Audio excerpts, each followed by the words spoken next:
to all things housed in her silence. Nature offers a violence,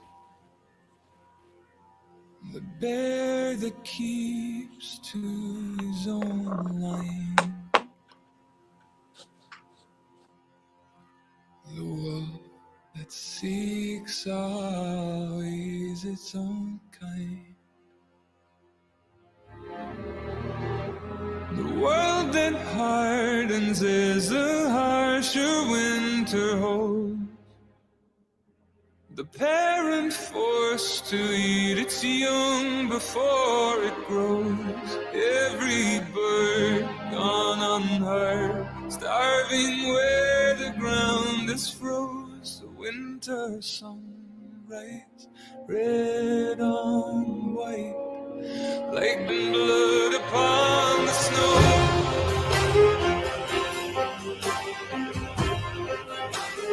Blood upon the snow.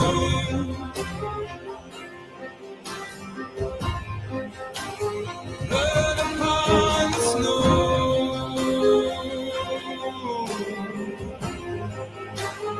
Blood upon the snow.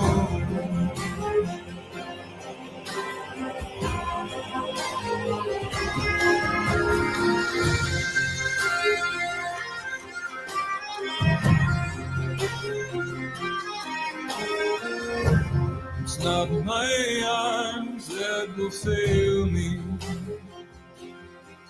but this world takes more strength than it gave me.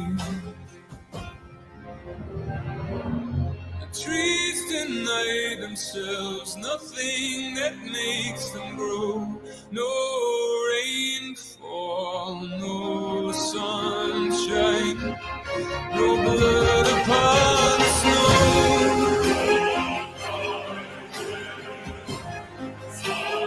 Blood upon the snow.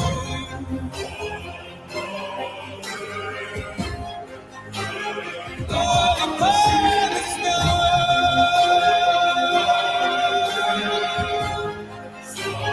Blood upon the snow.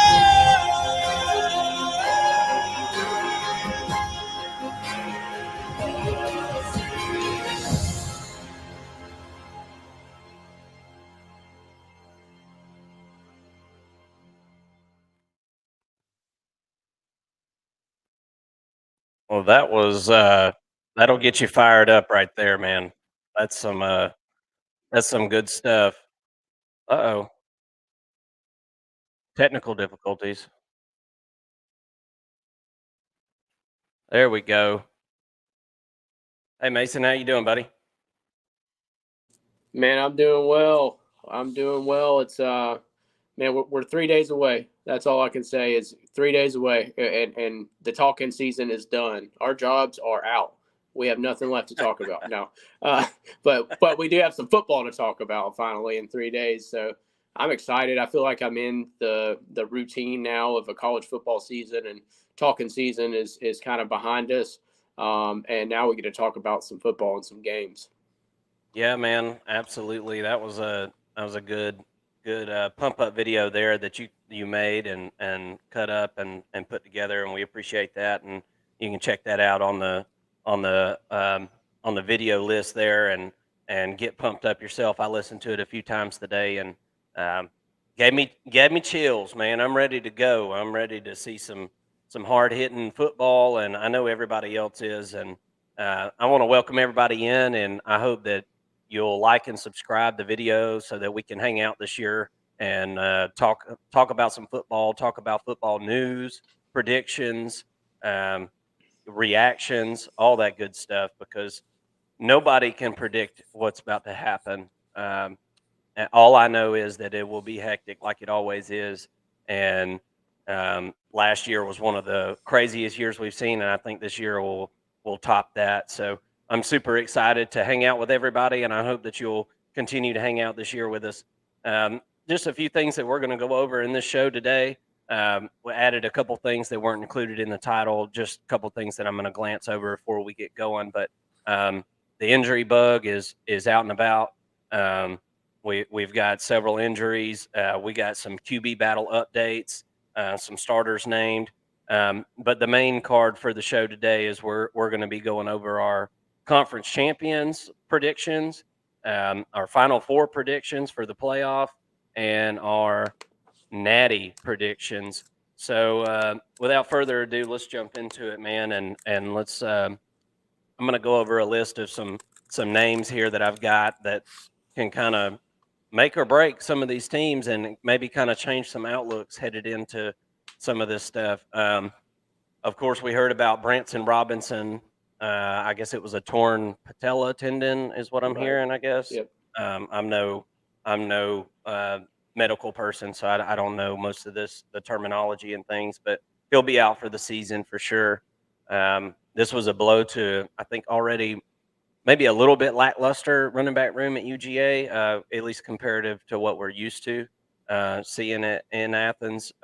Cameron Davis, a running back at Washington, somebody who had about 600 yards and 13 touchdowns last year. He's tore, it's something in the lower body, but he's out for the season. So that hurts Washington for sure. Jalen Nichols, an offensive tackle at South Carolina, he had gotten hurt about a week or so ago, and he'll be out for the season. That's a big blow to what was already kind of a focal point for the South Carolina Gamecocks this year. And in that same vein, we got two more injuries here in South Carolina. We got Juice Wells. It's unknown how long he'll be out. He's one of those players that the coaches could very well be like, hey, you know what? You're done with camp. The old ball coach over there says that he should be back for week 1 against North Carolina. And obviously that's a huge game. That's one of the marquee games of week 1. And that leads us to Trey Knox. It looks like he's going to miss some time as well. It's an unknown amount of time that he'll be out, but that's several guys on the offense there that already was, riddled with transfer outs and things like that last year. And it's going to have to be more plug and play. And we've seen it from South Carolina over the last few years. So that's all I had for the injury updates. Did you have any names or anything or commentary to add to that?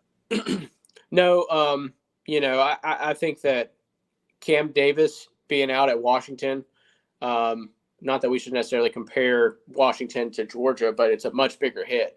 Georgia has 4 other Branson Robinsons on their roster. You know what I mean? Yeah.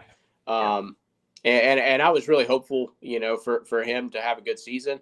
He's a very strong physical runner, and I thought that he was, poised to have a really big breakout year for Georgia. But, there are other bruisers like him on this roster. To see Cam Davis go out at Washington, I mean, that is a huge loss. He was factoring to be a playmaker for the Huskies. It's a running back, so I know there's this whole movement in the NFL right now about running backs and their pay and things like that. But the fact of the matter is that they are somewhat replaceable. So they're probably I don't know. I haven't gone over Washington's roster with a fine-tooth comb. I'm sure that there are some capable backs that are going to be able to step in and make a difference at least. But this wasn't Cam Davis's offense, right? This is the Michael Penix Jr. show at the end of the day. So does it mean that they're out in the Pac-12? I don't think so. Not now. If Penix goes out, then I think that really moves the number. But no. Outside of that, I mean, South Carolina loses 3 of their starters on offense. This is supposed to be their strength. And now, I mean, they should get 2 of these guys back, but they've got to go up against UNC week 1. And it certainly doesn't help. I think that there's more wiggle room on the offensive side than the defensive side. So I think that they'll still be able to overcome this. And ultimately, this might be, maybe a 1.5 or 2 point difference in the spread at the end of the day. Yeah. But Yeah. Juice Wells is he's a really good wide receiver. So that they're certainly going to miss his production if he's not able to go. I'm still holding out hope that he's going to be a go, come week 1. They say he is, but you know how coaches are these days. I mean, what else are they going to say? I mean, Yeah. this isn't the NFL. There's no, list of disabled, guys or injured guys or whatever you want to call it. As far as the Cam Davis thing, the running back at Washington, they got a guy coming in, Dylan Johnson. He came in from Ole Miss last year, or in the offseason, I guess I should say, as a transfer. I always kind of hold out hope whenever somebody transfers from a place that is a stud at that position. And Dylan Johnson, I don't think it means anything that he wasn't able to get on the field at Ole Miss because of, Quinshon Judkins is such a hoss over there and ate up so many carries and yards for them last year. So I'm sure that it's going to add some pressure to his shoulders, but I've got a lot of faith in this team, and if you can't tell for me to know Dylan Johnson, who hasn't even played for the Huskies yet, or for the Dogs, you know that I've already been looking into Washington, and I'm pretty high on them this year. So just some QB battle notes. I thought some of these were pretty interesting. At Arizona State, I know everybody remembers Jaden Rashada, right? That was like the $13 million man that Florida supposedly, I guess some drunk booster promised him $13 million or something like that. And then when it come time to sign, couldn't come up with the money, obviously, because that's ridiculous. So he ends up at Arizona State, and he got the nod. He's going to be starting over there. Oregon State, DJU gets the nod. There was a bit of a quarterback competition going on over there, but DJU that comes in from Clemson is going to get the start.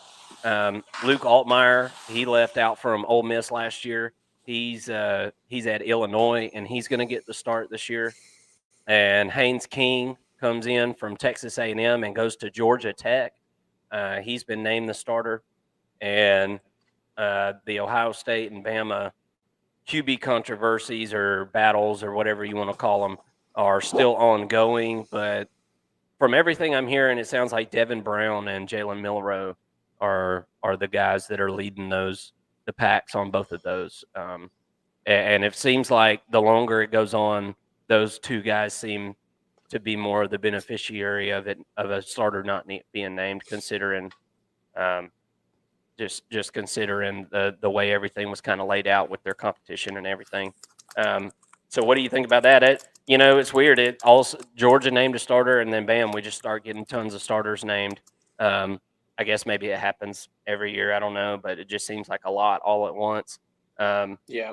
What are your thoughts on that? Yeah, it's going back to the episode that we had earlier in the week. It feels like Kirby started the domino fall, and now everybody's starting to, and I guess, typically, after the second scrimmage who your quarterback's going to be. The fact that, to me, the pulse I have on the situation in Tuscaloosa is that nobody's really standing out. I don't think anybody was the presumed starter in Tuscaloosa. However, in Columbus, I feel like the competition was supposed to be won by Kyle McCord. He's the only one I really heard about all offseason. It's Kyle McCord. So perhaps Devin Brown has stood out enough to allow Ryan Day the opportunity to give him some leeway, give him some rope, let him run with it, see where he goes with it, this offseason. And now here you are a week before the season starts, and he's still competing. And now he looks like the front runner. So maybe this is a good thing for Ohio State that whereas, before I was looking at it I was kind of looking at it with this angle that, nobody's standing out, so nobody's really that good. And now I look at it and I go, well, maybe, they wanted to give it to Kyle McCord, but the young guys just right there, they just couldn't give it up. And now he's winning the team over, and so it could be a good thing for Ohio State. I'll definitely be anxious and ready to watch week 1. Yeah, Ohio State's got first world problems with the quarterback situation. I don't think they can go wrong. I think McCord has a higher floor probably, but it's from everything that's being described, it seems like Devin Brown may have the higher ceiling. So I feel like you got kind of a potential versus, you know, polished, polished quarterback, a little more polished probably, had a little more time in the system. So I think it just kind of depends. Do they need to take a risk to win a championship, or do they need somebody who can just manage the game and distribute the ball? And um, I, in my opinion, I think McCord, just not. I mean, sight unseen. I haven't seen anything more than all of you have seen, or any Buckeye fans have seen. But just from what I've seen, it seems like that would be probably a safe way to go. And it's all going to depend on the defense, for Ohio State this year to get where they want to go and win a championship. So I don't think you can go wrong with either one. Alabama, on the other hand, I don't feel that same way. I feel like this is not first world problems. We've already seen Jalen Milroe, and I'm not saying he can't get any better, but we just saw him in the spring game, and It he's got doesn't the sound like turnover he's getting bug. any better from everything I've heard. It sounds like he stayed the same. Yeah. And the other guys, they were waiting, giving them a chance to get better, and they're not getting better. So something's going on. These guys are not getting developed, or maybe it just so happened to where it was a bad batch of guys. I don't know. We're going to see, but it sounds to me like they're going to put Milroe in there, and they're going to attempt to run the ball like the olden day Alabama and play like we talked about the muck duck ball. So Yeah. I think it's a super interesting quarterback controversy, which I would consider Bama's. Ohio State has a competition. Bama has a controversy. I feel like those two are Fair. kind of separating themselves a little bit as far as that goes. But let's jump into the meat of this thing, man. I just wanted to. Oh, and I'm going to add one more update in there, and this is the only thing that I'm going to say about it.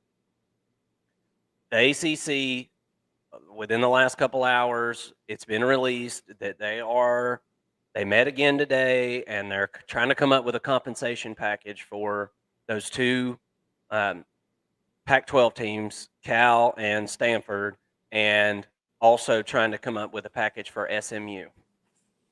So whatever that means, not even all the presidents of the ACC met today. So I don't know what's going to happen. I don't even know.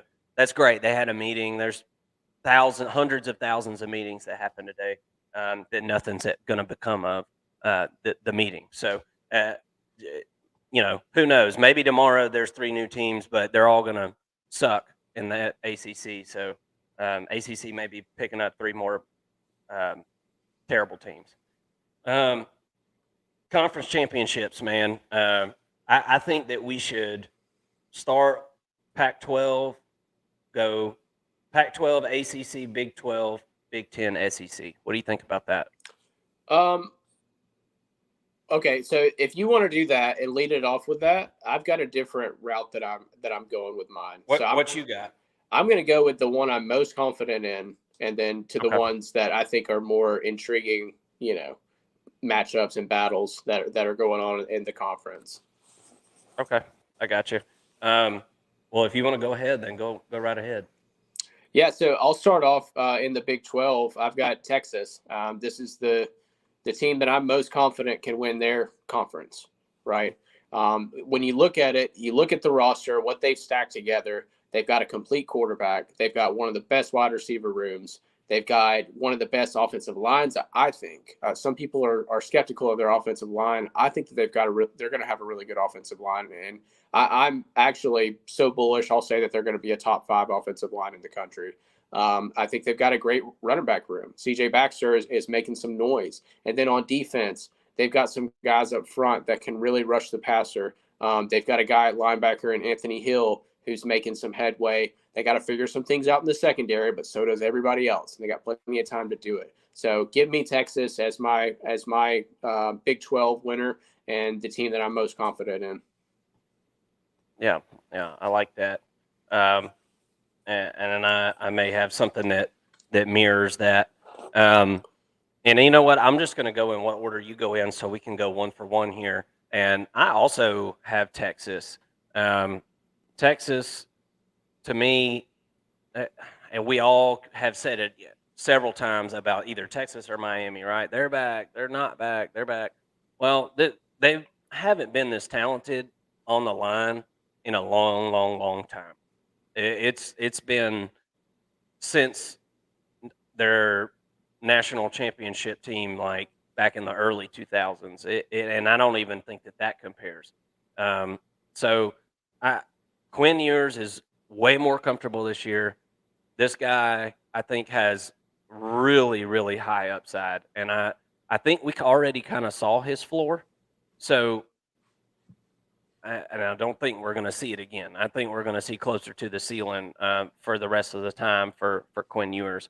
But I, I can't go without talking about that awesome wide receiver room, though. I mean, Xavier Worthy, Jordan Whittington, A.D. Mitchell, Isaiah Nair. I mean, it's unbelievable. And we talked about C.J. Baxter. It's seeming like he's emerging through fall camp, and but they do have other running backs, and they'll be conquering that by committee. Um, can the defense get sacks? The defensive line we already talked about is deep. They are deep, but they did not disrupt the quarterback nearly enough last year, and so they're going to have to get home. The second level linebackers are looking better, and you got Catalon coming in to play in the secondary from Arkansas. I think it's pretty important that Catalon stays healthy. This guy is amazing. I mean, this is an amazing secondary player, but has had the injury bug. I mean, this is a physical game. That's no slight to Catalan or anything like that. But they're going to need him to step up, and they're going to need some linebackers to step up. And I think this team is poised to take a trip to the playoffs. I really do. But we'll get into that. We'll get into that in a bit. But I've got Texas going 11-1 this year, and you know I think 12-0 is also super likely. If they win that Alabama game, second week of the year, and I mean, that's a tough place to go and win, right? I mean, it doesn't just happen, but um, if they can do that, they'll have all the momentum in the world. We've seen Georgia in the past have these big games to start the year, and then they get over that hump, and it's just like downhill sledding for the rest of the year after that. And I think it's kind of that same situation. If they can get through that, I feel like they're going to have all the momentum in the world, and it's going to take a good team to disrupt them if they can get that momentum going. Who you got next, man? So next, I'm going to go into the backyard and pull out the old dog bone and go with the Georgia Bulldogs.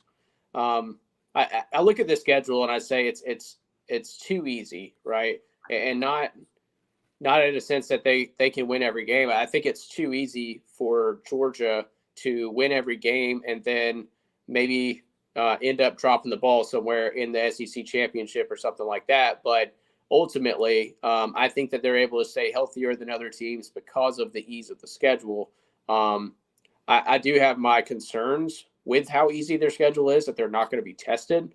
But I think that they'll have enough juice going into the SEC championship game. Now, this will be 2 weeks removed from the Tennessee game, which will be their biggest test. But I think that they'll be able to pull it off. And I think, this is a pretty easy conference champion choice for me, but I do think that LSU is talented enough to pull off the upset. But they're the only team that I think Georgia really has on their radar. Yeah. I like the Dogs as well for the SEC. I think that's the schedule's not very hard. I mean, they already took Oklahoma off, and I won't go into my spill about that. I think that was ridiculous. I think they should have played that game anyway. But nonetheless, they took it off the schedule. Georgia's got a pretty easy path, and the closer we get to the season, and the more I dig on these teams, the more I feel like. I mean, if Tennessee doesn't have a defense this year, there's really not going to be a bump in the road. I mean, they're going to have to make some supreme adjustments. And I mean, this was one of the worst passing defenses that we've seen in a while at Tennessee last year. And um, I'm not sold that that is fixed. So, not saying Tennessee's going to be a bad team, because I think they'll be a good team, but I think Georgia is the closest thing to a great team. I don't I don't know that there's an elite squad in college football this year, like just championship ready. I don't think there is. And but with all that being said, Carson Beck's been named the starter. Um, Georgia's secondary is going to be sick. The linebacker core is going to be sick. Guys on the defensive line have got to step up. That's one area that, there's 8 guys there at the defensive line spot, and Warren Brinson was talking today. He's like, yeah, you don't know my name. I mean, people don't know my name right now, but they will. I know how to wreck a game. And Kirby, I think Kirby has really done a good job motivating these guys, because every time that these defensive linemen, and it's very rare, but every time they get a microphone in their face, they're talking about how they're going to prove Kirby wrong. Basically, is what they're saying, and I think he's got that group super motivated. So I'm really anxious to see how that works. But I think it'll be a different looking defense for Georgia than we've seen, but each year has been a little bit different. And I think the secondary will be a strength, and if those linebackers can get home and get quarterback rushes and things like that, then I think that Georgia's going to be in really good shape, because that wide receiver room's sick. Carson Beck seems like a stone cold killer to me, man. I'm just going to be honest with you. The more I learn about this guy and read about him, that he told Kirby, he said, I've had this same attitude and the same cool head since I was like 5 years old. Like, I just don't get. He doesn't get up here, and he doesn't get way down here, and that's what a really great quarterback is, man. You can't be way up here and way down here. You can't be a nutcase. You got to keep it right in the middle. You're not winning every battle. You're living to see another down, and I think Carson Beck's going to be really good about that. And the fact that Kirby named him a starter before the season, whenever we're not playing anybody big those first few games, that tells me right there's a lot of confidence there. And Kirby seems really comfortable. This seems like he talks about him kind of like he talks about Jake Fromm, and Jake Fromm was his boy.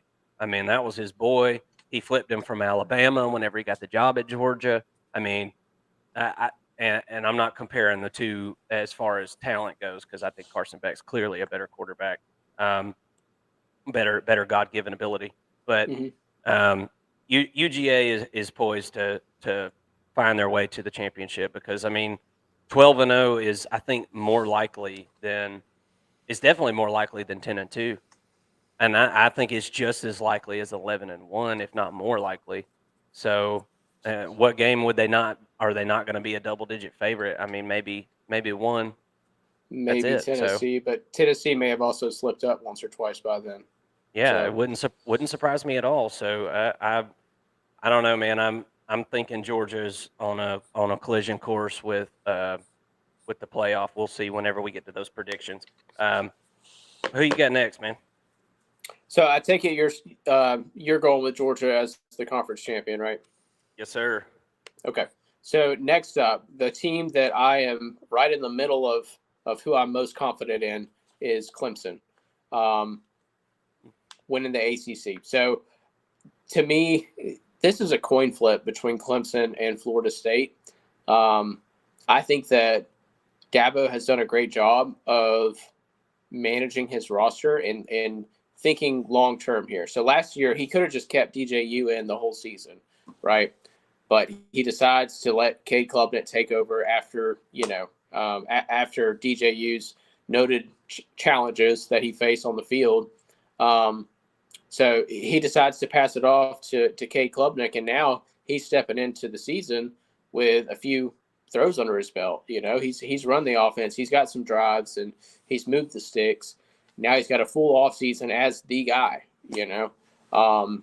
On top of that, they bring in, they had issues with offensive coordinator, which was really their biggest issue. It wasn't DJ, but he addresses that, and he goes and gets the number one offensive coordinator on the market in Garrett Riley. I think that the install may be tough there, but I also think that Garrett Riley has a lot more weapons to work with than he had at TCU. So perhaps with the expanded roster and the elevated talent level that he has, he's able to do something with these receivers because the receivers that Clemson has recruited over the years are talented. They're just kind of like all in that same mold. They're all kind of big and fast, but not necessarily twitchy. They don't have those slot receivers. But really, what it comes down to though for me is on the defensive side of the ball. I think that they're just going to be better than everyone else in the ACC, and it really starts up front. They still have Justin Mascall. They've got Tyler Davis. Xavier Thomas is still there. They took a big hit, but because they did lose Miles Murphy and Brian Brzee, but ultimately, Clemson recruits the front, the defensive line specifically, better than really anyone else. To back them up, they've also got Jeremiah Trotter and Barrett Carter, who I think for inside linebackers are two of the best in the country. They're up there with Georgia's Jamon Dumas-Johnson and Smile London, in my opinion. So this front seven is just really, really stout. They do have serious questions in the defensive backfield, but I'm seeing that everywhere. And then on the offensive side of the ball, I mentioned Cade Klubnik. They're thin at receiver, but I think that they do have some good ones. And Will Shipley, I think, is one of the best running backs in the ACC and one of the best that Clemson's had in a long time, really. And he's going to have actually Clemson's best offensive line in a long time to run in front of. So it could add up, and it could be a really good season for Clemson. But I have a feeling that they're going to get back to what we're used to seeing from Clemson, and I have a feeling that Florida State is going to have a little bit of a step back here from what everybody is expecting and what their expectations are. Yeah, I agree with you. I think that I don't think that that's a bad bet at the ACC. I think it's about 50-50 between them and Florida State. I really do. And with that being said, I'm going to go with Florida State because I just got a feeling this year, and they have a ton of transfers, so I feel like it's kind of a risky take, I feel like, because you just don't know, man. It doesn't always translate. Everybody doesn't fit in everywhere, but you just look at this offense, man. I mean, the Jordan Travis, Keon Coleman, Johnny Wilson, Trey Benson. I mean, these guys they're just got some killers, man. I mean, they are crazy, and just tons of production and snaps back again this year too. So it's not only do they have headlining names, but they've got a ton of the other guys back. They got a bunch of snaps last year. These guys played at other places last year and got a lot of snaps. You bring in Jared Verse, somebody who had 9 sacks last year. I mean, this is like a top 5 pass rusher in the game. You lose Jamie Robinson, but everyone else is back in the secondary. All 3 levels look deep.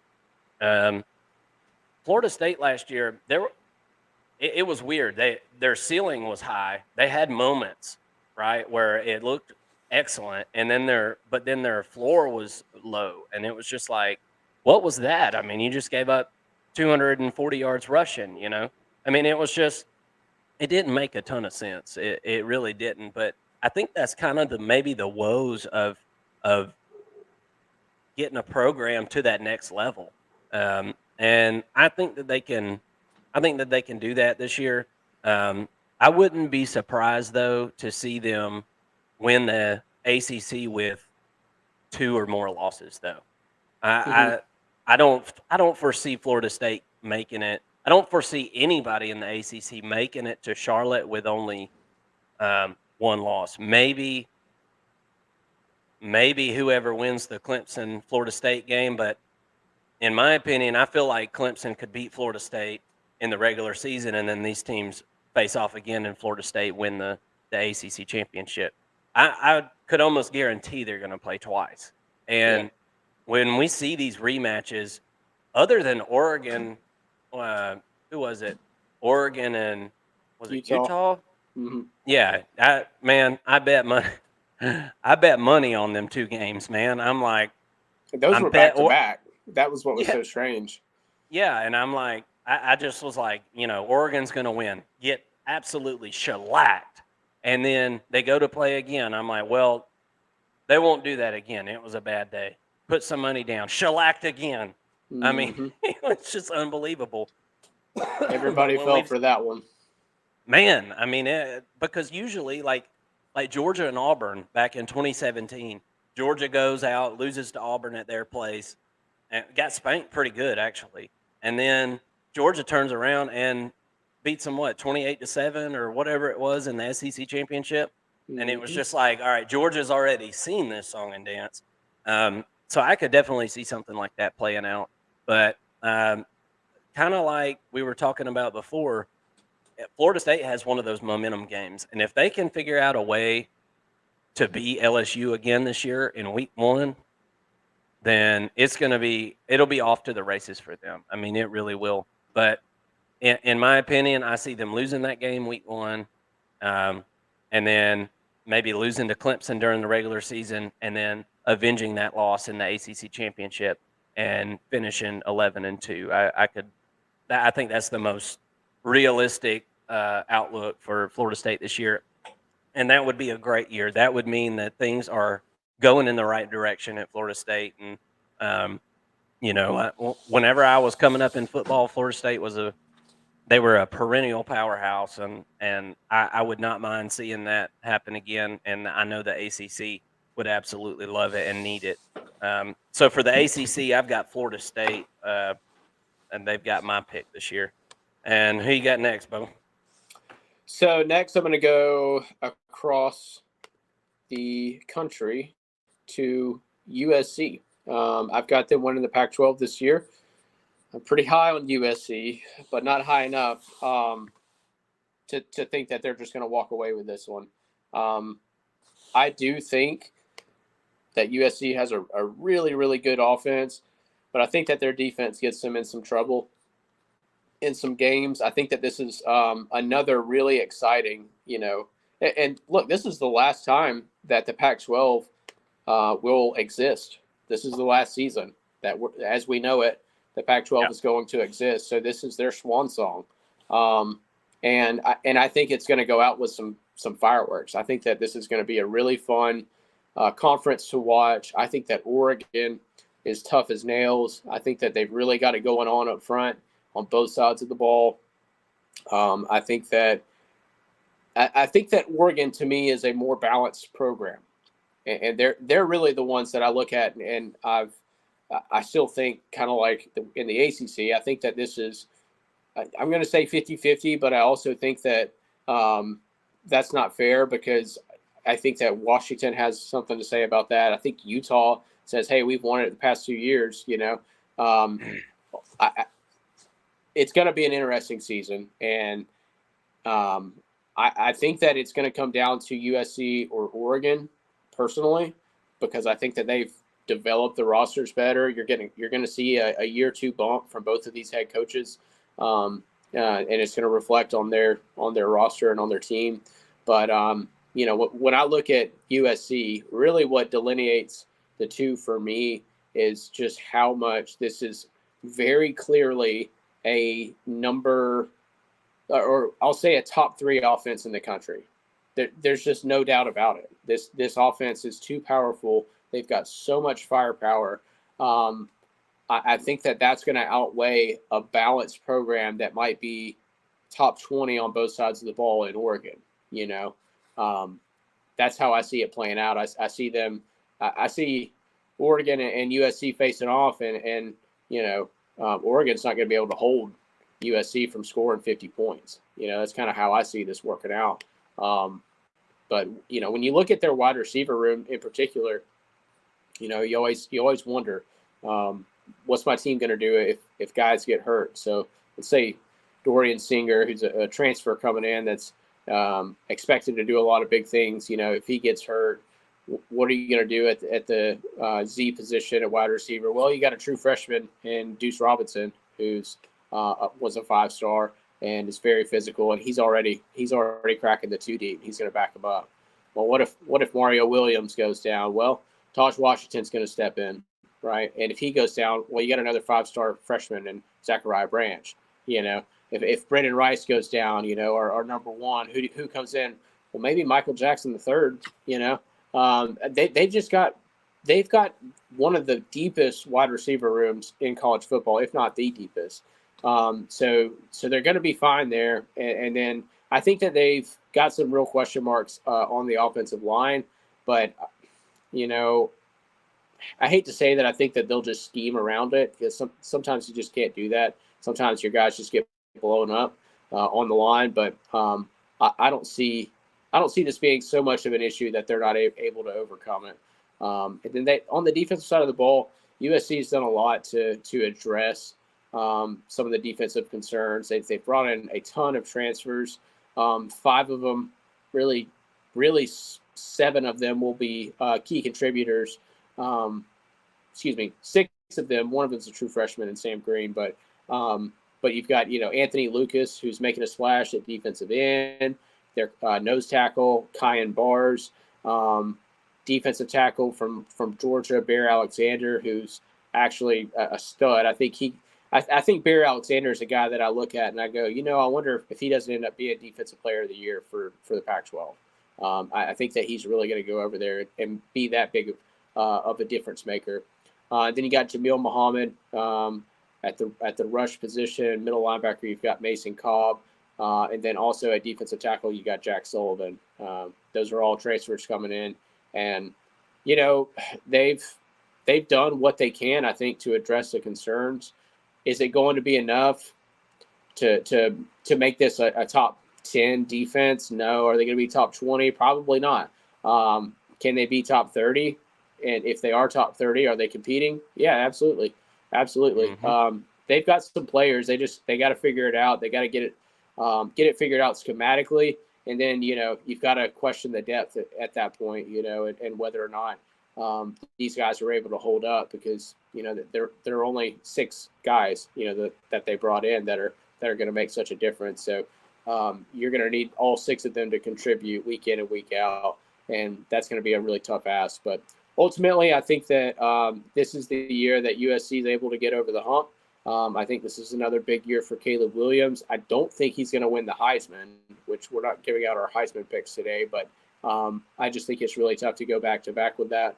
But I do think it's another strong year for him, and he ends up being the number 1 overall pick and all that, and probably Pac-12 Offensive Player of the Year, all that fun stuff. But I'm going to go with USC in the Pac-12. Who you got? Yeah, I don't think that's a bad pick. And like you said, Utah is over there screaming, "Hey, what about us? We're going for 3 in a row here." But I'm going to ignore their cries, and I'm going to say Washington wins the Pac-12. Mm-hmm. And look, I just really like this team. I like this head coach a lot. Okay, and I mean, the head coach is 90-11 in his career.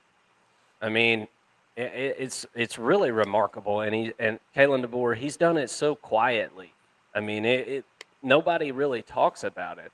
But in addition to the quarterback Michael Penix, they've got some awesome weapons at wide receiver. The biggest concern, I'll cut to it right now, is the interior offensive line.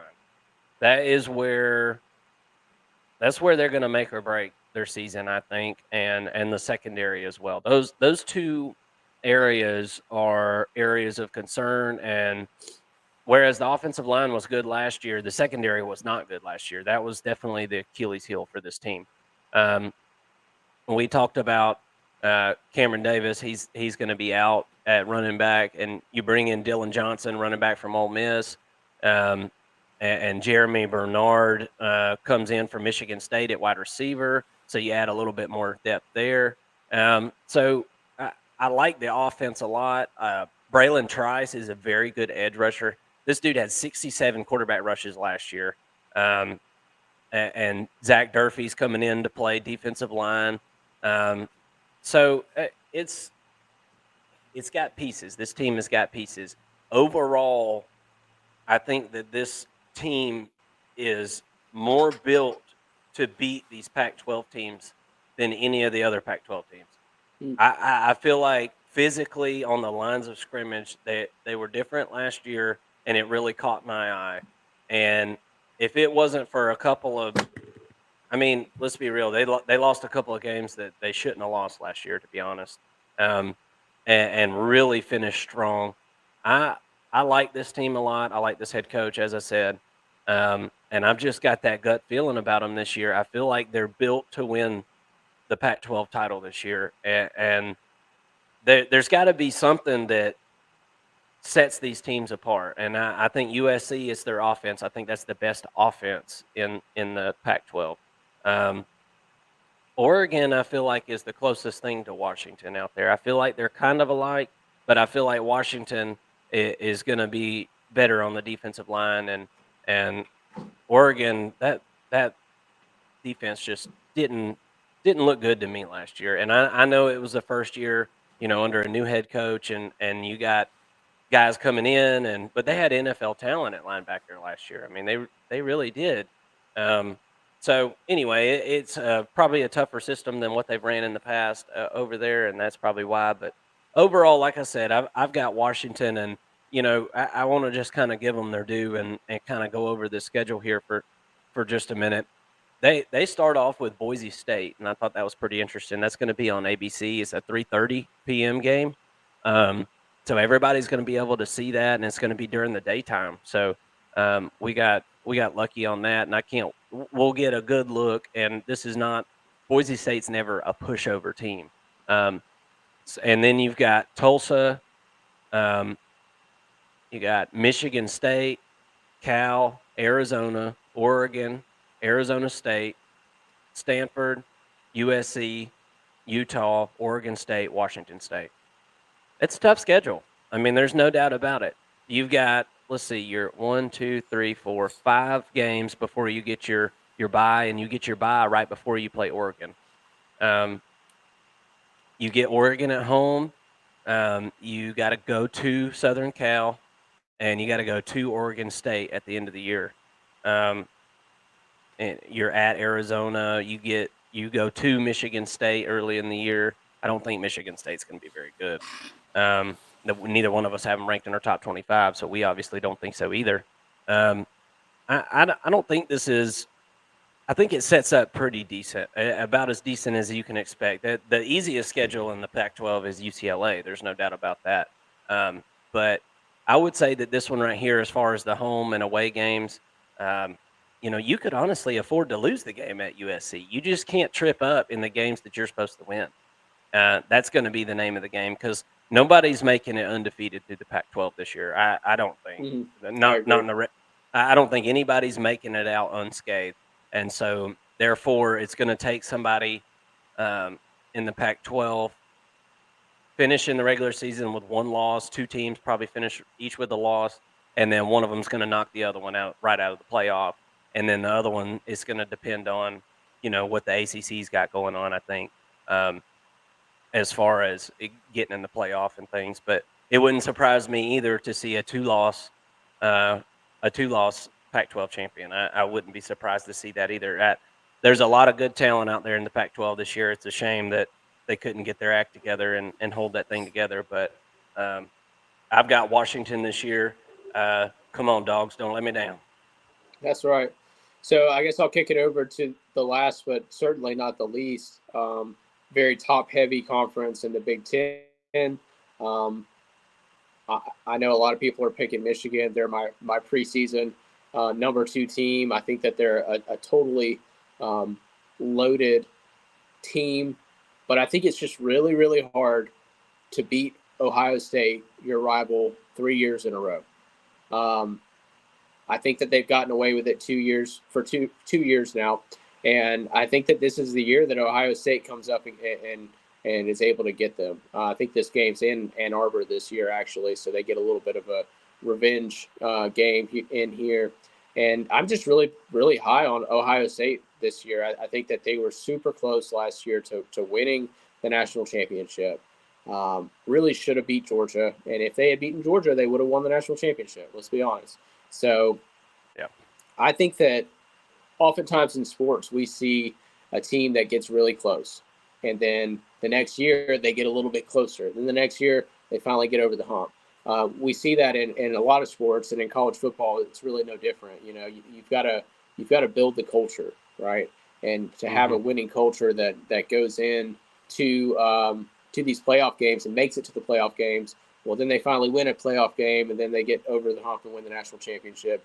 That's kind of how it works, and I think that this is the year that that Ohio State makes the playoff again, and it. Let me just say this: Ohio State and Michigan both need to win a playoff game, right? One of them's going to do it this year. I think Ohio State's going to be able to at least win the Big Ten to start with, and you know it really starts with their wide receivers, right? It's probably the best unit year in and year out in college football. Marvin Harrison, who's probably the best player in college football, if I'm honest. Julian Fleming, who's no slouch either. I mean, Emeka Egbuka, you know, he was an absolute playmaker in the playoffs last year, and has a sick spin move, as we saw several times throughout the season. They've got some serious concerns on the offensive line, and I'm not sure if they're going to be able to really overcome these and have a perfect season, but I think that ultimately they do overcome them. And then we've got this quarterback battle going on, and as we mentioned at the top of the show, I think that Devin Brown's emergence is actually a good thing. I think that this competition that's going on is going to end up really paying off at the end of the day for the Buckeyes, and I'm really excited to see what he's able to do and where they end up going here. But you know, then you get to running back, and they've got, you know, the 1-2 punch and Williams and Henderson. Williams is a bruiser. You know, he'll run you over, and then Henderson is great coming out of the backfield, catching passes. It's that whole, you know, thunder and lightning combo. And I'm hearing that Travion looks a lot better this year than he did last year. You know, we all saw what he did as a freshman and thought, wow, this guy's going to be, you know, a true Heisman contender. Well, last season he battled a lot of injury, and that didn't really come to fruition. So hopefully he's able to stay healthy, and he should be a playmaker. I mean, he is a playmaker if he's healthy. So we'll see on that front. And then on defense, you know, they have a lot returning, a ton of talent returning. And, you know, they really, at middle linebacker, they get all three of their starters coming back. And they still have JT Tiamaloa. I probably messed that up, but the playmaker, yeah, the playmaker as we know him, and he's. I mean, I'm excited to watch him progress again this year. They still have Ransom back there at safety. He decided to come back. Josh Proctor.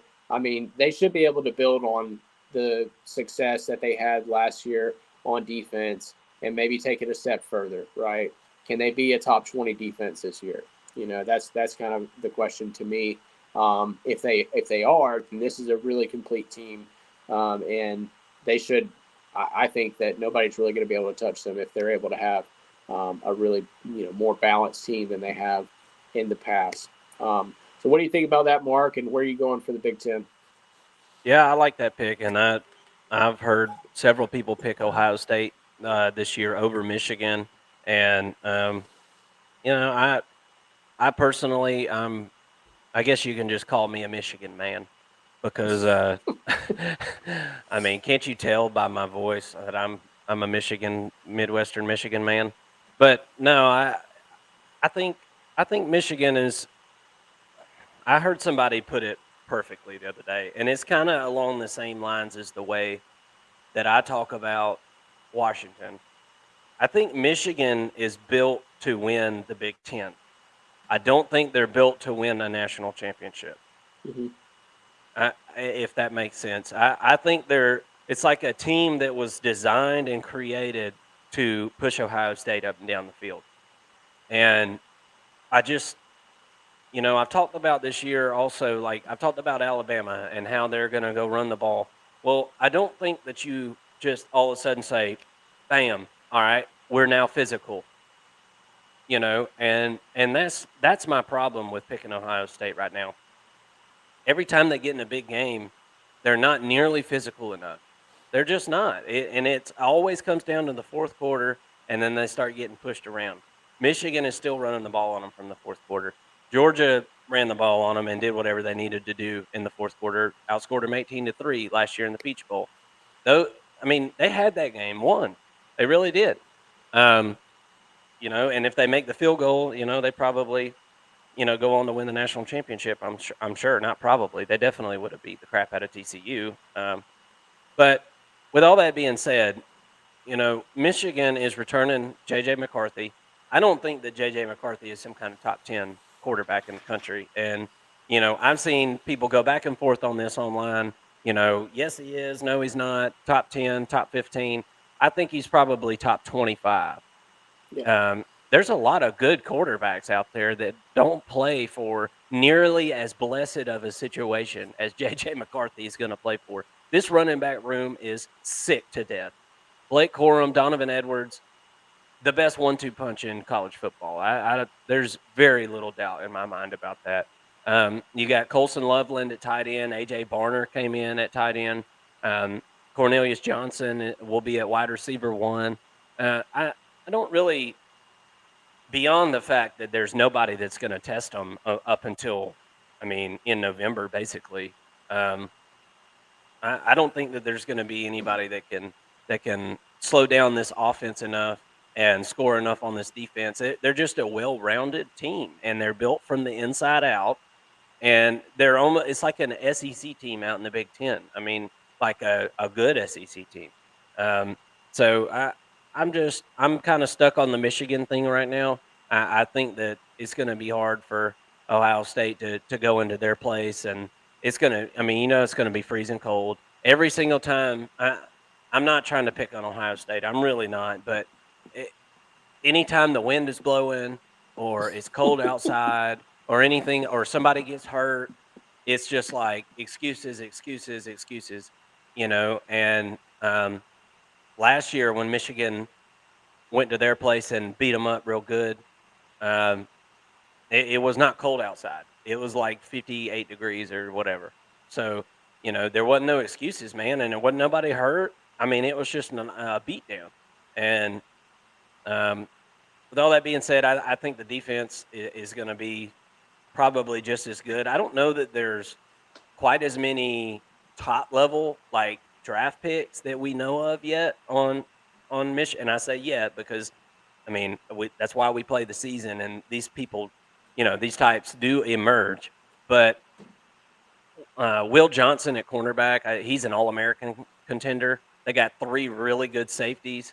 So kind of like Georgia in a sense.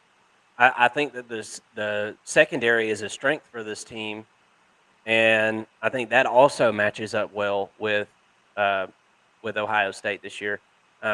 If I was going to rank me personally, if I was going to rank the top 3 Big Ten teams, I would say it would be Michigan 1, Penn State 2, Ohio State 3 this year. That's where I'm at with Ohio State. And I don't think that the margin between these 3 is huge or anything, but Michigan's built the other 2. Penn State, this is the best they've looked in years.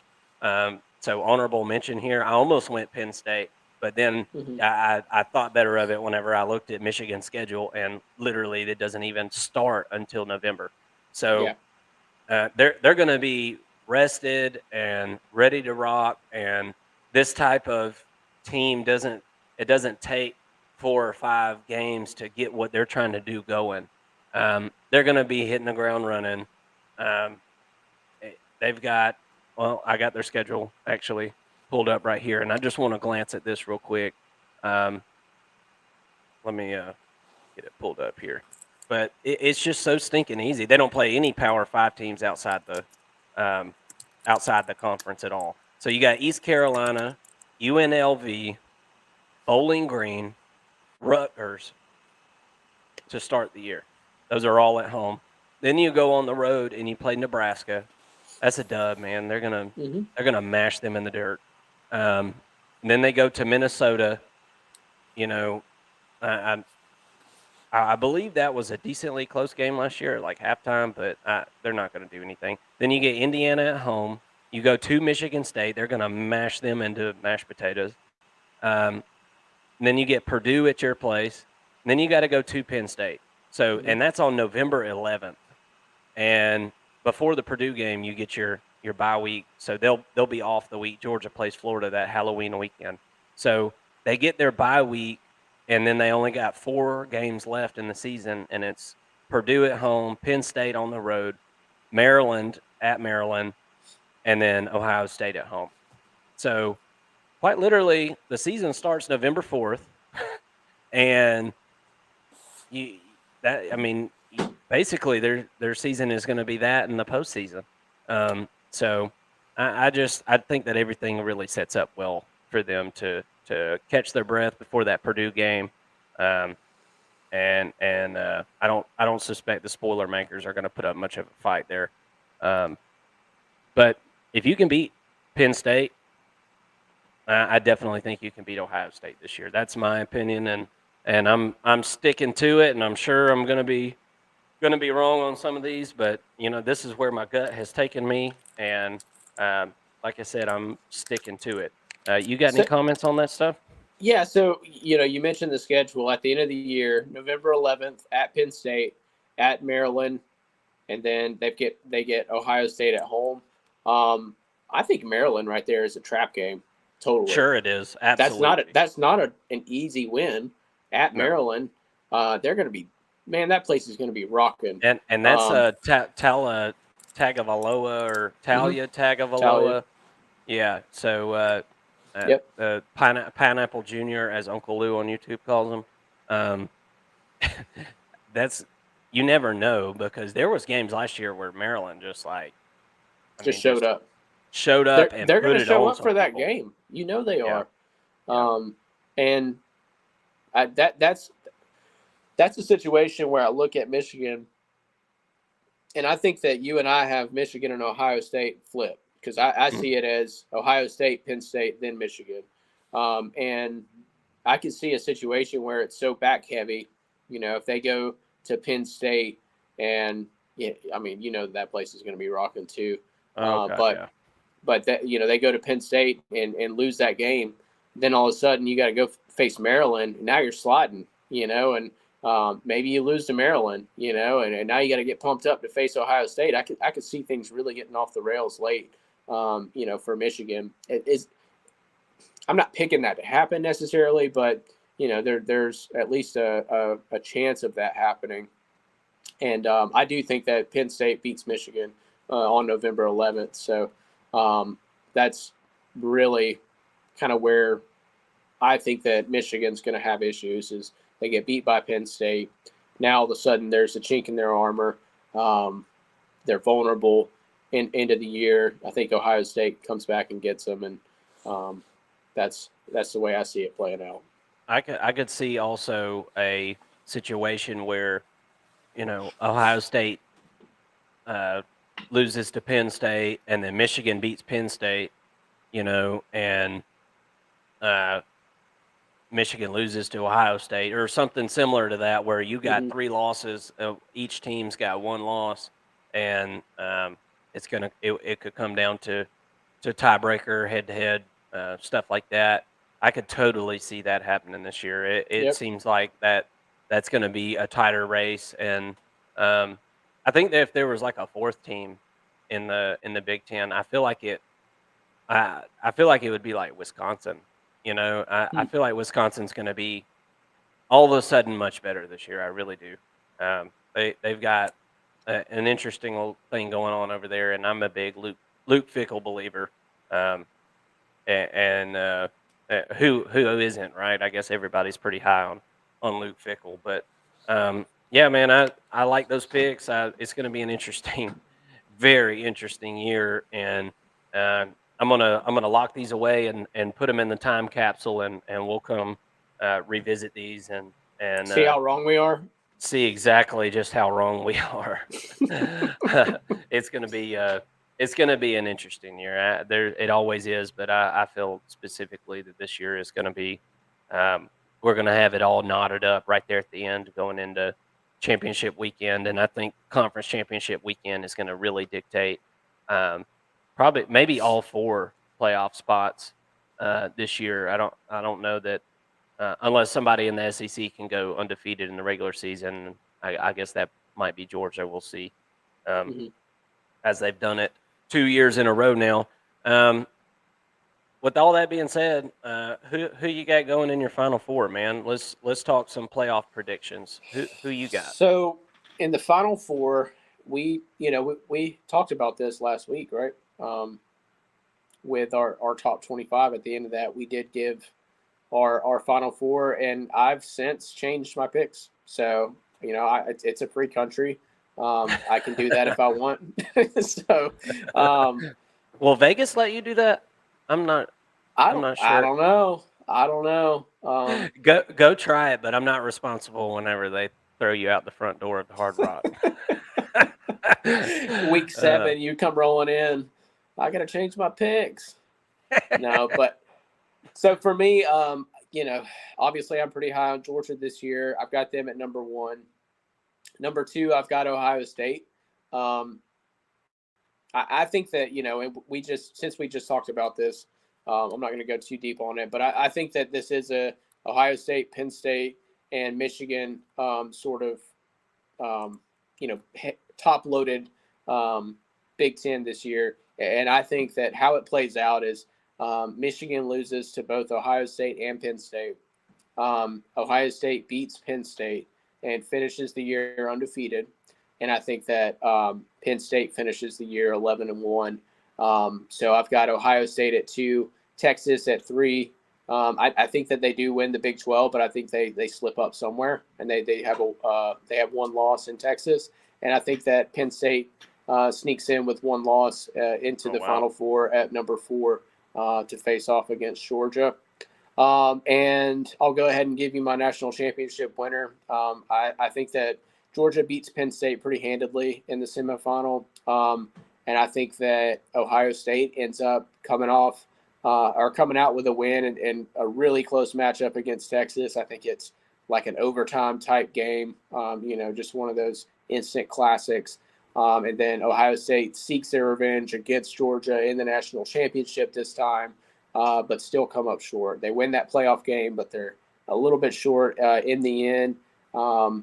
I think that it's a magical season for Georgia, and they, do the undoable, right? They defy logic and actually win the national championship for the 3rd season in a row, and stake their claim in the college football history. That to me is sort of the Cinderella story of what's going to happen. And I know I'm just going to be dead wrong in all this, but I like those think picks. I think that's good. I Makes think that sense. you've got to have a little bit of controversy in your picks because I mean, at the end of the day, it doesn't matter, right? We're going to see how it all plays out. But when you're going through and doing all these picks, and if everything's just a safe pick, you're going to be wrong because it's college football, And if you think that the team that's number 1 in the conference now is going to be the number 1 in the conference at the end, you're probably wrong, And we haven't mentioned LSU once on this program yet, and shame on us, because I think that there's a real path for them to win the national championship this year. I think that there is a case to be made for them to beat Georgia and step in as a one-loss team, coming out of the West, but winning the SEC championship this year, beating Georgia, and taking a step into the college football playoffs. So they're sort of the outside team looking in, but they're also kind of a dark horse. I'll throw Alabama in that mix just because of how talented they are. but I think that the questions at quarterback and wide receiver are going to be too much to overcome. You're not gonna play muck duck ball through the playoffs or No. through the SEC championship. You're just not. You're not going to beat LSU that way. You're not going to beat Texas A&M that way. And You're not going to that's beat why I Georgia say that I way. don't think Michigan can do it either. They try to do the same thing, and I don't think it's going to work. Not in playoffs, no. But that's what I've got. So just to recap, I got UGA, Ohio State, Texas, Penn State in that order, and winning the national championship. I've got UGA overcoming Ohio State in that national championship game. Yeah, I like that. And in college football, it seems like on average you have like one team that's never been to the playoff. It seems like every year. Penn State's never been, right? No. I don't think they have. Mm-mm. I was thinking if they had, Texas hasn't ever been either. Yeah, I know Texas hasn't. When's the last time they even won the conference? I'm not even sure, but was it's been it a while. 19? It wasn't 19, right? When No, it was well before that. It was like 09 or something like that. Ooh, man, last chance here in the Big 12 too, and it gets a lot harder after that. So they've got to do it. Yeah, I like I said, there's usually one new team in there, and it seems like all the storylines tend to match up from year to year in some way, shape, form, or another. And I feel like, whereas you've got two new teams in there, um, I feel like I feel like it's a good mix. Like Ohio State and Georgia now have that history, and then them meeting up in the national championship. It seems kind of like that's how this thing goes. Like one team slowly climbs their way up. Like Georgia almost won one, and then it took another couple years to build up, and it feels like maybe Ohio State is trying to get over that last little hump in the postseason and make it to a national championship game. And I think they got a good chance to do it this year if some dominoes fall the correct way. My final four, I've got, and I've already revealed this, like we said on our other show, but I've got number 1 UGA, I've got number 2 Michigan, I've got number 3 Texas, and I've got number 4 Washington. And we've already broke down all those teams, but I think that you get a UGA Washington matchup, and Washington has been to the playoffs. And got smashed. And I think that's what's going to happen again. I think it's going to be a smash job, 1 versus 4, like it typically is. I mean, typically it is a game where somebody beats somebody pretty good. Last year excluded. But then Michigan, I've said my piece on them. I don't think that they win their playoff game. I think they'll play Texas, and I think Texas beats them. And it's more of the same for Michigan, making the playoffs and not being able to convert and get into that big game or win the big game. And with that being said, I got UGA and Texas matching up in Houston for the national championship, and I got UGA taking out Texas pretty handily in that national championship. So we both got UGA. I feel like that is probably, well, I mean, if you go look at the numbers in Vegas, obviously that's the safest bet. That's the way Vegas feels. But I like that we got some different teams here. Each of us got 50% different playoff picks there. So let's spread the board and see if one of us can get it right. And I'm ready to see this last Final Four year. I'm going to miss the Final Four. I feel like to be able to get in the Final Four, a lot of things got to go right, and I feel like for the most part we've got all the right teams in there each year. Didn't really feel in many cases where number 5 or 6 deserved to be in. So I feel like this is a good system, and I hate to see it go, but next year it will be very exciting to have a 12 team playoff, and we'll be doing this for a much larger bracket and be talking about home games, home playoff games right around Christmas and things like that. So we'll certainly be excited about that, but we're going to cherish this moment this year, and this is going to be a super entertaining year. It's going to be a fight to be in the Final Four for sure. Absolutely. And let me just defend myself as a Georgia fan and say that in a way I did not want to pick Georgia to win the national championship. I feel like it's bad juju to say like the team that I root for on a week in and week out basis is going to win the national championship. I haven't picked them to win either of the past 2 years when they actually did win it. But I look at this entire league, and I say like I, I know that Georgia has the best roster. At the end of the day, they're the most balanced team.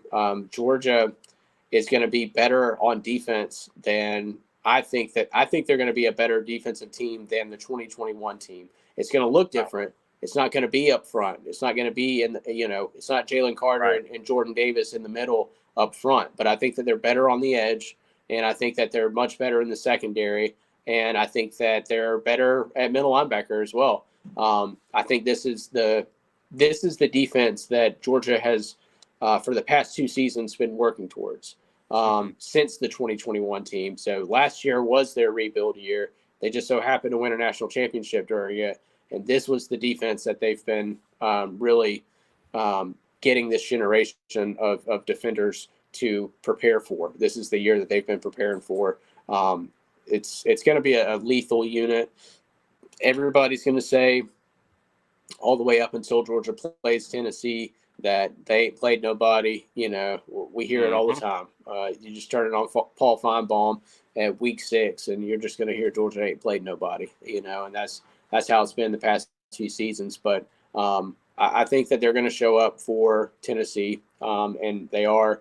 They're going to make a statement that game. And in other games too. And I do think that they slip up against someone and have a hiccup and don't lose the game, but I think that they have, they have in them a Missouri type game of last season, and kind of squeak one out at the last minute.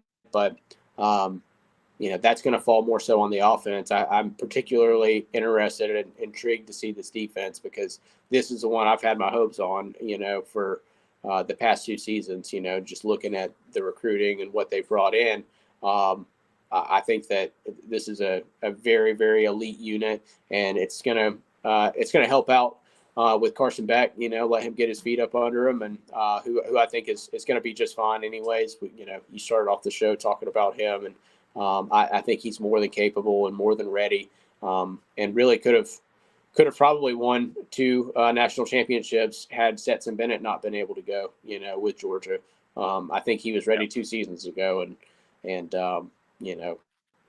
why he stayed at Georgia, I don't know, but I'm sure glad that he did. Yeah. It was actually an act of God, Stetson Bennett stepping in, because Carson Beck was going to be the guy. Kirby talked about that in the interview that he just did, or at least I just saw it today. He was saying that after that Clemson game, when JT Daniels got hurt, it was supposed to be Carson Beck's time, and something just told him to go with Stetson, and he did it. And Carson has talked to the team about how that changed his life right there. He thought he was ready, and then realized that he wasn't actually preparing the right way, and he wasn't doing all the right things that he needed to do. And now he's ready to show why he should have been the guy in the first place, and why he's going to be the man this year. And I thought that was very interesting. But yeah, as far as this Final Four thing that goes, and this will be my closing notes here, I really, we've talked about it before, but I feel like UGA is the perfect balance of experience and talent. Nobody's more talented than Bama this year. They're like a 90. This is the most talented blue chip wise rating, whatever recruiting rating you want to call.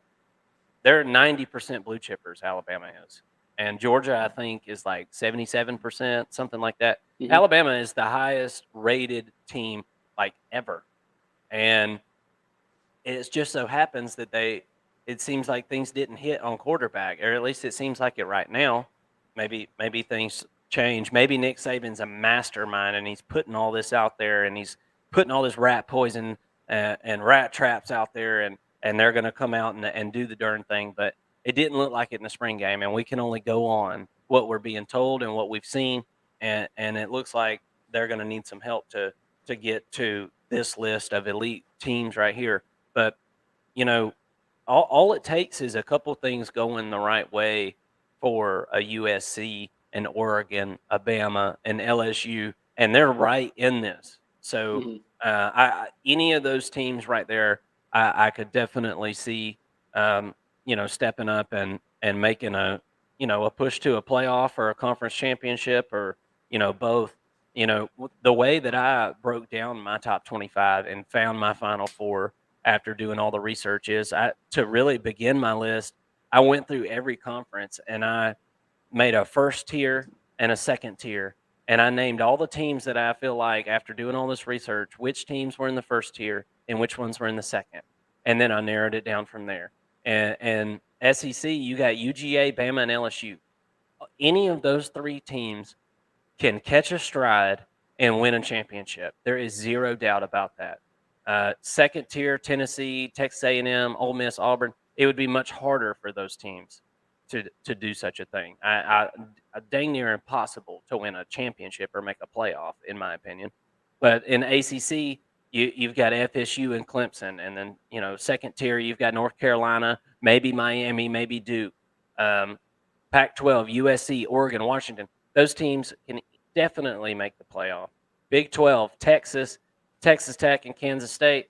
Texas Tech, I'm a little lower on as far as that goes. I don't think they're going to make that kind of push. But for that conference, those are, in my opinion, the three best teams. And they're in the top tier. And Texas, obviously, a contender in my eyes. And Big Ten, we've talked about the big three. They've got a big three like they hadn't had.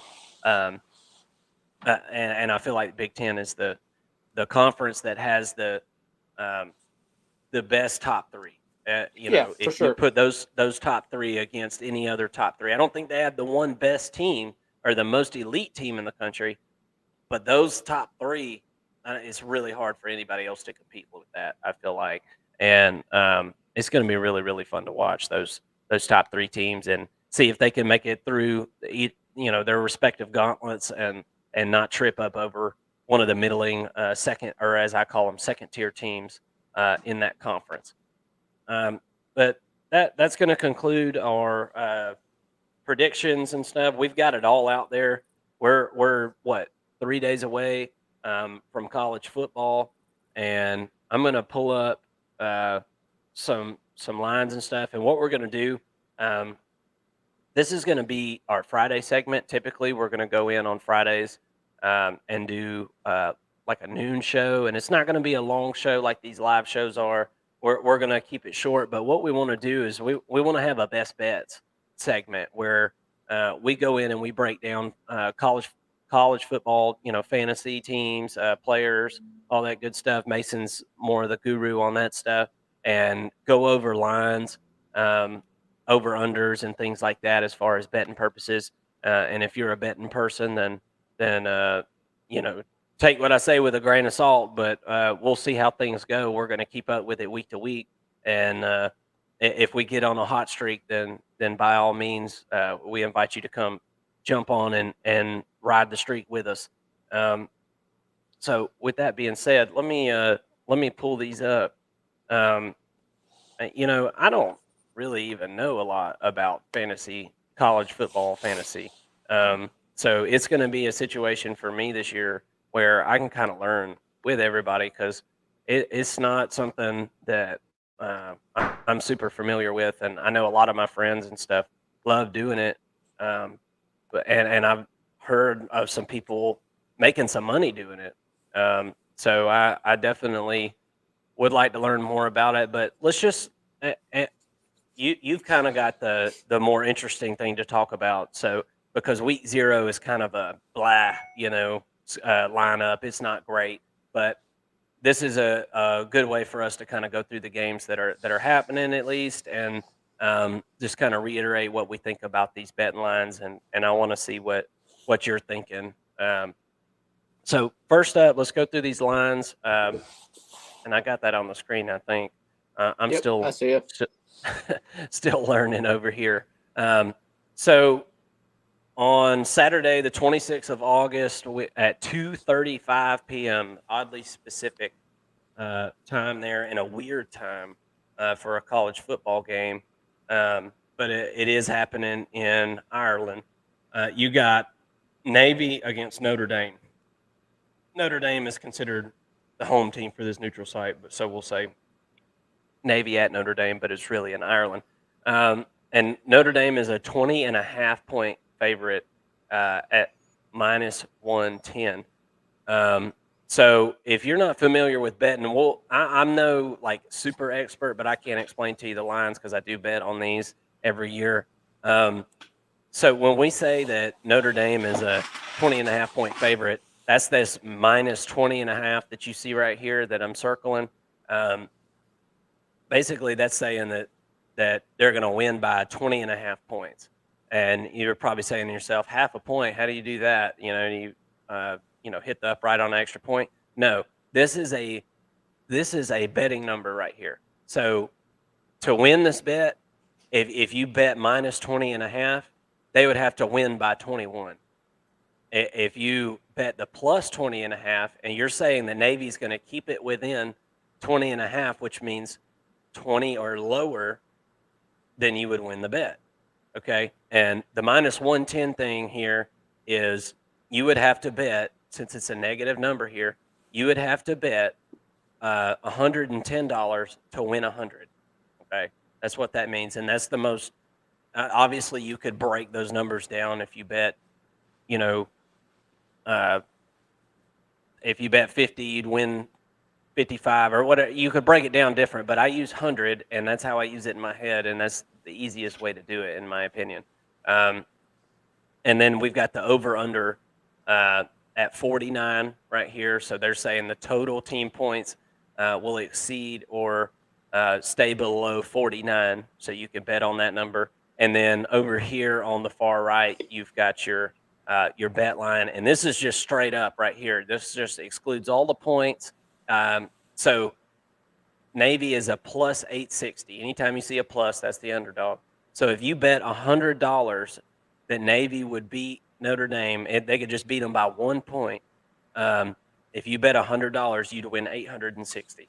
And on the other hand of that, the minus 1420, you would have to bet $1,420 to win $100 on Notre Dame to win this on the money line. And that's what this is called, is the money line. You see the ML right here.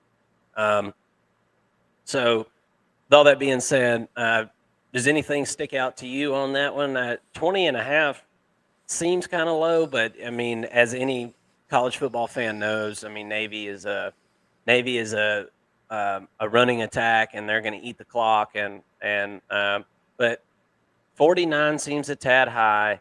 20.5 seems a tad low to me, but not something that I'm ready to just jump the gun on. What do you think about those? Man, the best bet here is the money line. It bet $1,420 and win 100 on Notre Dame. That's the only it's one a free I feel $100, in. folks. Yeah, free $100, folks. Mason's handing out $100 bills over here. I look at this and 49. I have no idea what this offense is going to do for Notre Dame.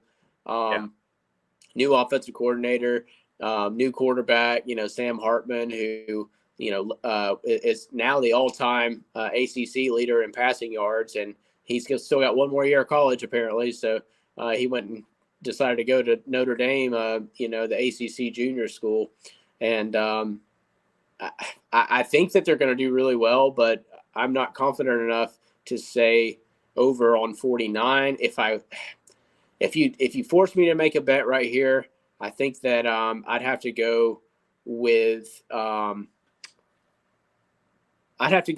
Dame, over 20.5 points. I think that's going to be your safest bet. I think that they'll be able to hold off the rushing attack of Navy enough, and probably put up 49 points on their own, against Navy. So, but even if they do that, Navy scores 20, they're still covering. Right. Yeah, I agree. Like we said, this isn't a best bet in our eyes, and I'm going to hold off on giving best bets on this week. I'll give a couple that I do have good feelings about, but this is not one of them. I'm I'm staying away from this one, but if I had to pick, I'm with you. I'm taking Notre Dame. Uh, I'm taking Notre Dame over the 20.5 spread there. I think they can definitely win this thing by 3 touchdowns, um, no doubt. At 5:35 on the same day there, that's Saturday the 26th, and this is week 0. You got UTEP, Jacksonville State. Not much to look at there. Um, I'm not going to go into the UTEP Miners game. UMass and New Mexico State. UMass actually has a pretty good quarterback. I can't remember his name. He's transferred about 3 different places, and he came from somewhere really a big school, and I can't remember his name, but I heard the famous Greg McElroy talking about it today. But UMass, New Mexico State, if you're some kind of sick dog, uh, New Mexico State is a 6.5 point favorite. So if you'd like to, just throw some money away, possibly, then maybe put it on that game. You got Ohio and San Diego State. San Diego State's a 2 point favorite there, over under 49.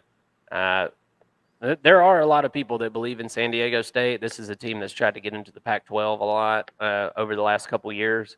Probably not knocking on that door so much anymore. But if the Pac-12 is smart, they'd snatch them up because they're typically a pretty good team and almost always a solid defense and good running team there. So I can see why the over-under is kind of low on that. If I was to bet that game, I would probably bet under. But like I said, I'm staying away from that one. And at 7:35 p.m., this is one of the ones I'm the most excited for. Hawaii and Vanderbilt. It's at Vanderbilt. It's in Nashville. I don't know if you heard this, but Vanderbilt Stadium is like literally in pieces right now. Yeah. They're having I guess all kinds of trouble getting the stadium put back together. There's only going to be 30,000 people allowed in there. So maybe it was less than that, but it's not going to matter. I mean, you don't get a home field advantage at Vanderbilt. You really don't when an SEC school plays you because everybody loves to go drink all the whiskey and beer in Nashville and listen to country music and then watch their team whoop up on Vandy. Well, at least for the most part in previous years. But this is a game that is being ran back from last year. Vanderbilt went out to Hawaii, and I can't remember what the final score was. And for the purposes of this video, I'm going to look it up. Vandy put it on them, and they looked really good. And I want to say they beat them by 35 or something like that. So Vandy is an interesting team to me. Okay, it was way more than that. Vandy beat them 63-10 last year at Hawaii. It was a butt whooping. We beat them by 53. Vandy beat somebody by 53. Mm-hmm. Vandy held them scoreless in the second half of that game and scored 35 points in the third quarter. Woo-wee. Hey, I knew that Vandy was going over their win total number on the year after that game. Yeah. Immediately. Yeah, I did too. I remember watching that and thinking, okay, hold up. This is different. And I knew, Hawaii's basically I'd put the best high school team in the country against Hawaii, and I'd still give them 7 points. You know what I mean? I don't think they're that good, but at the same time, I saw some things I needed to see and haven't seen from Vanderbilt in a long time, and I think that they're trending upwards even this year, heading into this year. So I'm with you. I mean, I think that Vandy should cover the 17.5, and that's what I would pick on this game. Yeah. Yeah. And Vegas is kind of predicting a 34-17, something like that type of game, 35-17, that's basically what they're saying here. And I don't see Hawaii putting up that kind of fight. They had a brand new coach last year, and they were, They got better as the year went on, but yeah, no. But I they just were don't. never good, and they're still one of the worst teams in the Power Five. And I think Vandy's better. Mm-hmm. So I'm going to kind of tie in another bet, and this is a futures bet for anybody that's interested. But I believe Vandy is still a 3.5 win for the season. This is regular. When you bet regular season wins totals, it's only regular season. It doesn't include a bowl, none of that. So they're set at 3.5, and I think that is all they got to do is win their non-con games, and they're gonna surpass that. Now, easier said than done. This is Vanderbilt we're talking about. So I'm thinking they can go 3 for 4 in their non-con and beat somebody in the SEC for an SEC win this year. But and I think that's a really good bet. 3.5, the over/under on the win totals. I think that was the best bet for the SEC this year. So there's you a little nugget. But I like Vanderbilt minus 17.5 here. I think they can beat them by 18 or more. I really do. I don't even think it's going to be. I don't think it's going to be that difficult. Vanderbilt is very, very slowly and methodically trending upward, and that there's only one way to trend upward at Vandy, and it's very slowly and methodically, and that's what they're doing. And I think that they're poised to go out and shellac this team pretty good. Maybe not 63-10 like last year, but I could definitely see them beating them, 42-7 or 42-14, something like that. I could totally see that. And the over under on this game is 55.5. Obviously, the numbers that I just recited would be right around that. So I wouldn't touch the over under there at 55.5. But I think that's probably the best bet on the week 0 slate, in my opinion. At 8:05 p.m. and I wish I knew what channel this was going to be on. That'll be interesting to see what channel this is on. But San Jose State visits USC, and USC is a 30.5 point favorite. That's not nearly enough. I don't think that's going to be nearly enough. They're going to beat them if they only beat them by 30 points. I feel like that's going to raise some questions. I mean, they've got the over under at 66.5, so they're expecting points to be scored, but I guess they're expecting San Jose State to be scoring some points as well, with a 30-point spread and a 66.5 point over under. What are your thoughts on that? I feel like USC is gonna probably beat them. I mean, the defense will be healthy for 100% at this point. We know, we've talked about it. We know that the first line of defense for the USC is really good. So they're not going to be banged up going in this game. I mean, this is week 0. So you're getting full strength USC against the San Jose State. I think the defense can hold them to 10 points or 14 points. Don't you? I mean, don't you? Yeah, I mean, this to me is one of those games where I look at it and I go, are we going to be close on this game because the second and third string quarterback are getting in, or are we going to see Malachi Nelson in the all of the fourth quarter? And then that's when it becomes okay. Well, are they going to cover or not? Obviously, I think if Caleb Williams stays in the whole game, yeah, they're going to put up 70 points. Yeah. But that's not going to happen. They're probably going to get Moss in. They're probably going to get Malachi Nelson in as well. So, I'm looking at that and wondering, how many points ahead do they need to be before they do that? And is this quarterback going to, throw a pick six? And you just never know what could happen in situations like that. But ultimately, if I'm picking on this game, I'm still going to pick USC to cover the spread there. I just, in week 1, you've got an easy non-con game. You need to make a statement. All you need to do is keep your foot on the pedal a little bit there with Caleb Williams, and and let him score some points before you take him out. but I think that they fully intend on getting their backup some reps as well.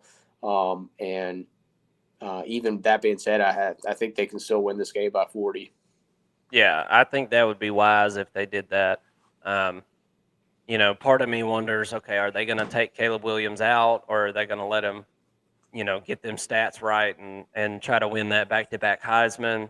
I don't know, but with what you're saying and what I'm saying, I think there's two plays that could be made here. I think that you can pick USC to win by more than 30.5, so 31 or more. I definitely, I feel better than 50% good on that. And then I think the over under, I think you would bet under here. And the way you're talking about it, I think you're probably right. I think USC's got their eyes on a different prize this year. So I could see them pulling some starters, especially on offense. I don't know that they'll pull the defensive starters as far as, because they're trying to do some different things this year and work on some things, I'm sure. But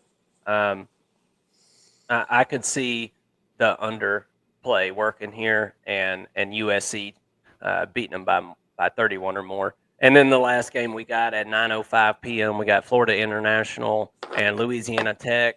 I don't know too terribly much about those two teams. I'm a Power 5 guy. I can't barely keep up with all the teams in the Power 5, much less G5 teams. But Louisiana Tech is an 11-point favorite there. And this game right here would be one if you're a money line person. The Ohio San Diego State game is the closest. Florida International, that's a nice payout there on that. There's a reason they're not favored. So warning, Vegas knows things, but that one is a realistic number to bet there. If you're just feeling lucky or you've got a nugget about Louisiana Tech, a Florida International this year. But with all that being said, I think that's not a great slate, but I wanted to go ahead and get this part going and get it to where we're talking some lines. We're going to try to do this every Friday, and that way you can get to your betting site. All those numbers that I just pulled off of there were from betnow.eu. That's where I go and check the lines and things, and have had success there and have never had any problems getting paid my money. So that's been a site that's been around for years, and for all intents and purposes has always done a good job for me. So Mason, why don't you take us into the college football fantasy, the DraftKings stuff? Can you see that on your screen or no? You can't see it, can you? Let me fix it. Yeah, I was going to say what I was still seeing those lines showing up there. Okay, let me pull it up here. But I'll go ahead and break down kind of what this is. So for those of you who haven't tried this, DraftKings has what they call DFS, which is daily fantasy, basically a daily fantasy lineup. But they do this in the NFL, and I had a lot of success in the NFL with it. I won a few $1,000s and really enjoyed it. But the NFL is not actually my strong suit. So finally, they created a college football edition of this, and so I started playing this last season. And what it is, and you can see on your screen now a lineup that I created for the game coming up this week. But basically, DraftKings goes in and they pick a few of the best matchups of the week. You're not going to see every game, so there are some weeks that your team's not going to be there. It's not going to be available, but you're able to choose different positions. So they have a quarterback, 2 running backs, 3 wide receivers, 1 flex, and then 1 super flex. That super flex, you can pick another quarterback if you want to. Okay, but you're not picking a defense, you're not picking special teams or anything like that. So you don't even have to worry about that. Offense only for college football.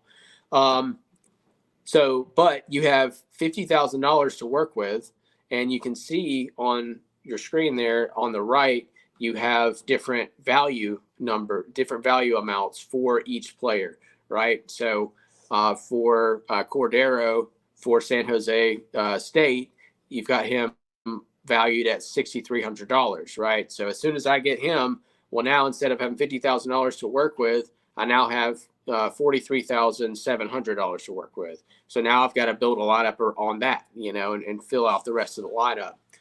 So that being said, there aren't very many teams on this list that I'm like really that familiar with outside of USC and Vandy a little bit. So what do I do when I run into a situation like this? It's usually not this bad. Usually DraftKings does a good job of picking both teams that you're going to be more familiar with and can pick from and have a true value for those certain players. And you're also going to have some of those smaller programs and those matchups that if you're really into college football, you're probably going to find some real value in. But it's kind of hard to tell at first with just how all this is going to play out in fantasy, much like NFL. We don't really know what we're doing when we're drafting a lineup in the NFL. But as the season goes on, you start making these trades and picking up, guys in the free agency and things like that. But college football is kind of the same way. So really this week 0 especially is kind of, I'll stop shy of saying it's a shot in the dark. I mean, I've got a little bit of my idea of what to do here. And I kind of want to share that with you all to give you an idea on what my strategy is when I'm not exactly sure what the players, who the players are that I'm choosing from. So, all right. So what I do is I start off looking for value. So if I go into the quarterbacks here for the first pick here at quarterback, I'm going to look down, and I mean, I could go in and I've got Caleb Williams to choose from. I've got USC's backups in Moss and Nelson to choose from, AJ Swan, but like Caleb Williams is $9,900. So basically 20% of your money is gone if you choose Caleb Williams. Now you're probably going to get a lot of money out of that, or a lot of points out of that, for that amount of money. But for 20% of your of what you have to spend, it's probably not worth that. So what I start to do is I start going down the list and looking at, all right, where can I find value? Let me study the matchups here. And that's where I found Cordero, who averaged 26.3 points per game last season, which is really good in fantasy. And he's facing the number 218th ranked in fantasy defense. So at least for passing, you're looking at passing defense for USC there. They were ranked 218th out of all the teams in college football for fantasy football last season. So I look at that matchup and I say, well, that could provide some value. Now it is a different USC team. I know that. And I don't necessarily expect Cordero to go out and score his average 26 points. I just don't. But for 6,300, it allows me some more opportunity. Whereas, if I got Caleb Williams, he was 3,600 more, So that just really eats up a lot of value for me. Anyways, so I'm immediately looking to find value in my picks. And then as I go on, I'm gonna have more to spend. So I'm looking for the value picks first, and that's where my next pick at running back, I ended up with Lawrence out of FIU, and Lawrence is listed at 6,200, and he averaged 10.4 points last season. That doesn't mean much, Somebody may have moved in front of him on the depth chart. You never really know, but his opponents, which is Louisiana Tech. There you go. Louisiana Tech, they ranked 271st in rush defense. So I think that I can get some value out of that, and he's their number one running back. Okay, and then I go down to the other side of the ball, and FIU is ranked 216th in rushing defense. So I got their number one in Thornton at running back. So now I've got some. Well, I'm starting to get some value, but then I go down to wide receiver, right? So I've got Zachariah Branch for USC, and kind of going back to what we were talking about in Mark's segment with USC. I'm expecting some of their backups to get in, and Zachariah Branch is a very talented freshman that I can see him, cracking the two deep, but I think that he'll definitely play in this game. And if he's playing late with Malachi Nelson, a little freshman to freshman connection there, maybe they're trying to boost each other's stats, and he's able to get a touchdown or two. So that's really my biggest value play at 4,700. I know this guy's a burner. He shouldn't have any problem against San Jose State. Can he get the touches? If he gets 3 passes at 4,700 or 3 catches at 4,700 and a touchdown and 62 yards, I'd consider that a win. So I'm looking for value like that. And then after that, I start looking at, all right, so how much do I have to spend? And now it shows you your average amount as you're making these picks remaining to spend per player. So if it's up over 7,000, well, I know I can start making some bigger claims and spending a little bit more money on these players. So that's when I went with Vandy's number one receiver, McGowan, against Hawaii. I think that Vandy's going to put up some points, and McGowan's probably going to be reciprocating a lot of those points and be the one that's getting a lot of that action. So at 6,400, I think that's a total steal. And then I went with Rice for USC. This is one of their top 3 wide receivers. I don't think he's going to have any issues staying on the field and getting some real points. And it also opened me up to get Marshawn Lloyd for USC, someone who's going to be a stud out of the passing game, and I think someone that Lincoln Riley is going to want to feature as a transfer coming in over from South Carolina, I believe it was, right? So yep.